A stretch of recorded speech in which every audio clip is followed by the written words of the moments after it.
Bener deh, ini adalah contoh kecil bernegara. Begini muasalnya. Suatu hari kami membeli sepasang sepeda untuk dua anak kami. Ternyata membuat tetangga depan rumah kami, anaknya ingin dibelikan sepeda juga. Dan tetangga tersebut tidak ingin memberikan kepada anaknya sepeda karena belum ada prestasi katanya. Lalu tetangga lain ingin punya kolam renang rumahnya seperti tetangga kiri rumah saya. Dan ini membuat orang tua si anak yang meminta kolam renang tadi melawan kehendak anak yang semua orang tahu harga kolam renang itu tidak murah. Lalu tetangga lain membeli PlayStation yang membuat anak saya paling kecil ingin punya PlayStation juga. Juga anak tetangga kiri yang punya kolam renang ingin minta PlayStation juga. Ini semacam persaingan tidak sehat. Bagi kami, kepala keluarga, kami harus rapat. Kami harus berdiskusi panjang. Akhirnya kami berdiskusi dan memutuskan apa yang harus kami lakukan terhadap keluarga besar kami bersepuluh tadi. Singkat cerita, kami tidak ingin kompetisi. Kami tidak ingin kompetisi yang tidak sehat. Kita lebih baik ke depan berkolaborasi. Bagaimana itu kolaborasi maksudnya? Kami sepakat kolam renang hanya satu. Kalau ingin berenang, hanya ke rumah om dokter itu yang di sisi rumah kami. Kalau ingin sepeda dari 10 anak, yang punya sepeda hanya 5. PlayStation hanya 2 rumah yang punya. Rumah saya kebetulan lapangannya luas, dibuatkan lapangan basket. Jadi kalau mau main basket, di rumah saya. Semua punya beda-beda. Semua punya fasilitas, tidak ada yang sama.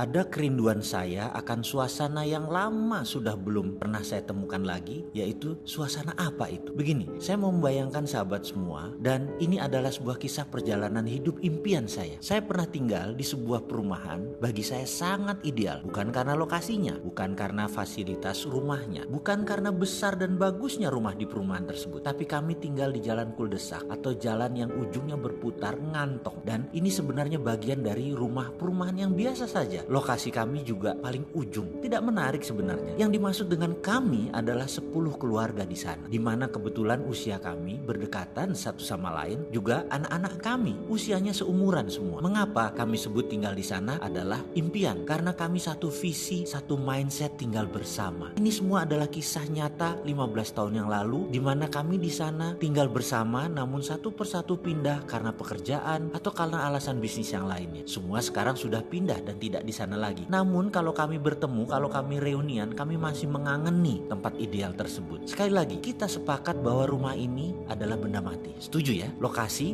dimanapun itu adalah benda mati. Namun yang membuat hidup adalah keputusan kami bersepuluh, bagaimana kami bertetangga, bagaimana kami bersaudara, bagaimana kami saling titip, bagaimana kami mengisi kekurangan, bagaimana kami tidak berkompetisi. Saya membayangkan ini adalah contoh kecil cara bernegara yang benar. Benar deh, ini adalah contoh kecil bernegara. Begini muasalnya. Suatu hari kami membeli sepasang sepeda untuk dua anak kami. Ternyata membuat tetangga depan rumah kami, anaknya ingin dibelikan sepeda juga. Dan tetangga tersebut tidak ingin memberikan kepada anaknya sepeda karena belum ada prestasi katanya. Lalu tetangga lain ingin punya kolam renang rumahnya seperti tetangga kiri rumah saya. Dan ini membuat orang tua si anak yang meminta kolam renang tadi melawan kehendak anak yang semua orang tahu harga kolam renang itu tidak murah. Lalu tetangga lain membeli PlayStation yang membuat anak saya paling kecil ingin punya PlayStation juga. Juga anak tetangga kiri yang punya kolam renang ingin minta PlayStation juga. Ini semacam persaingan tidak sehat. Bagi kami, kepala keluarga, kami harus rapat. Kami harus berdiskusi panjang. Akhirnya kami berdiskusi dan memutuskan apa yang harus kami lakukan terhadap keluarga besar kami bersepuluh tadi. Singkat cerita, kami tidak ingin kompetisi. Kami tidak ingin kompetisi yang tidak sehat. Kita lebih baik ke depan berkolaborasi. Bagaimana itu kolaborasi maksudnya? Kami sepakat kolam renang hanya satu. Kalau ingin berenang, hanya ke rumah om dokter itu yang di sisi rumah kami. Kalau ingin sepeda dari 10 anak, yang punya sepeda hanya 5. PlayStation hanya 2 rumah yang punya. Rumah saya kebetulan lapangannya luas, dibuatkan lapangan basket. Jadi kalau mau main basket,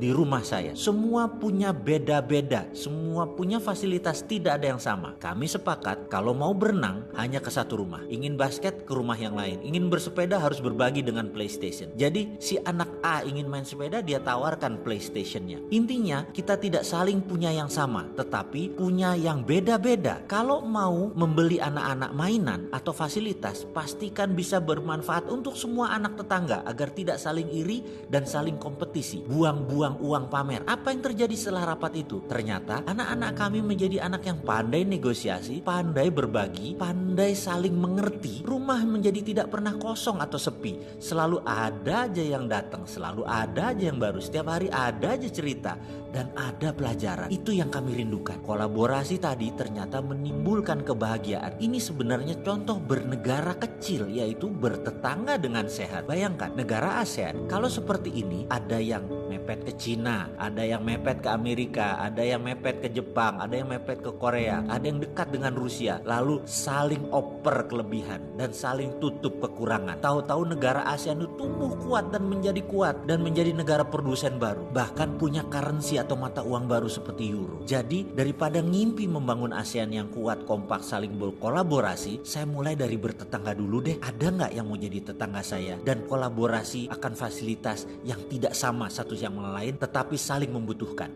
Saya teringat masa kecil saya dulu di kampung. Saya memiliki sahabat yang bertubuh kecil, namun karena keberanian dan kelincahannya, maka sebagai kiper penjaga gawang, bola sulit tembus masuk ke gawangnya. Menonton dia main bola merupakan hiburan tersendiri karena gerakannya terlihat atraktif. Suatu hari saya bertanya kepadanya apa resep suksesnya sebagai kiper. Lalu dia menjawab, saya kan tubuhnya kecil, maka jika ada penyerang mendekati saya memilih maju agar mempersempit ruang tembak.